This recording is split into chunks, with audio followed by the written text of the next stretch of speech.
नारायण भन्न रोक्नु भएदेखि म तँलाई मार्दिन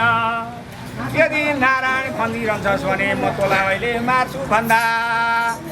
आफ्ना कान्छीपति भएका ती प्रहलादका आमा भएका कयादुले भन्न लागिन् ए पतिदेव यो बालकलाई नमार्नुहोस् बरु यसलाई सिकाउनु न राम्रो सिकाउनुहोस् के भन्न पर्ने त्यही सिकाउनुहोस् हजुरको छोरो हो शिक्षा हजुरले दिने हजुरले भनेको गुरु कहाँ पठाइदिउँ जे गुरुले पठाउँछन् त्यही यसले भन्छ भनेर नारायण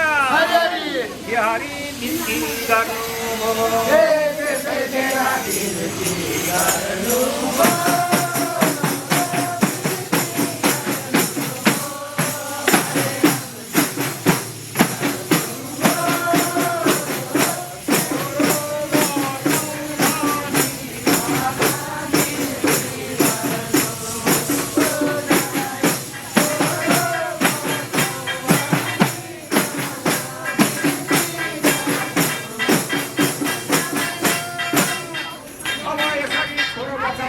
बिन्ती गर्दा प्राणभन्दा प्यारी कान्छी जेठीले नपुगेर ल्याएको कान्छी मनपर्ने आफ्नै कान्छी पत्नीले भनेको नमानु भने कसरी नमानु भनेर आफ्नो पत्नीको अनुरोध अनुसार हिरण्यकश्यपु भन्ने दैत्यले आफ्ना छोरालाई नारायण हरि माथि दिनुभयो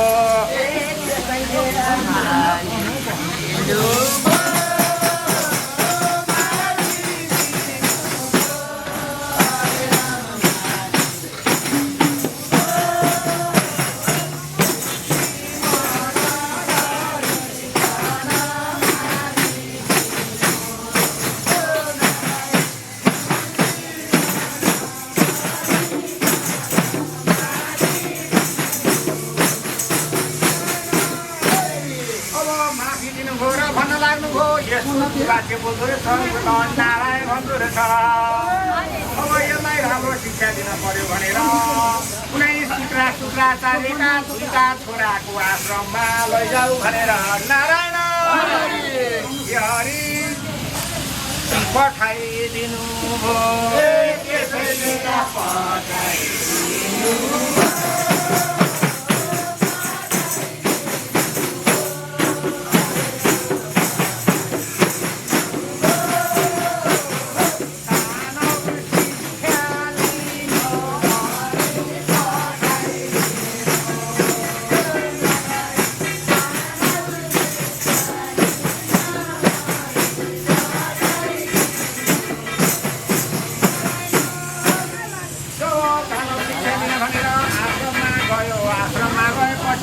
दानव शिक्षा के लिन्थ्यो दानव गुरुको त्यो खुटीमा बसेका सबै दानवका छोराहरूलाई शिक्षा दिन गएका छोराहरूलाई भन्न लाग्यो नारायण नै सत्य हो शिव नै सत्य हो ब्रह्म नै सत्य हो नारायणको भजन गर्यो भने नारायण हरि सबै तर्ने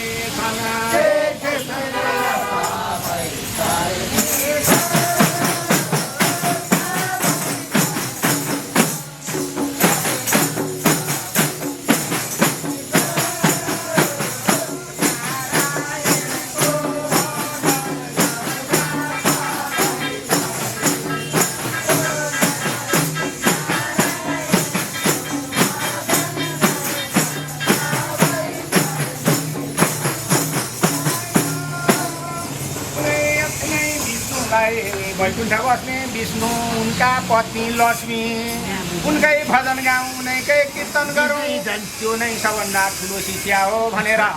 त्यो राक्षसका छोराहरूलाई त सबैलाई भाँडेपछि त होरेछ भनेर सबैले नारायणको कीर्तन गर्न थालेपछि त्यो दैत्य गुरुहरू त नारायण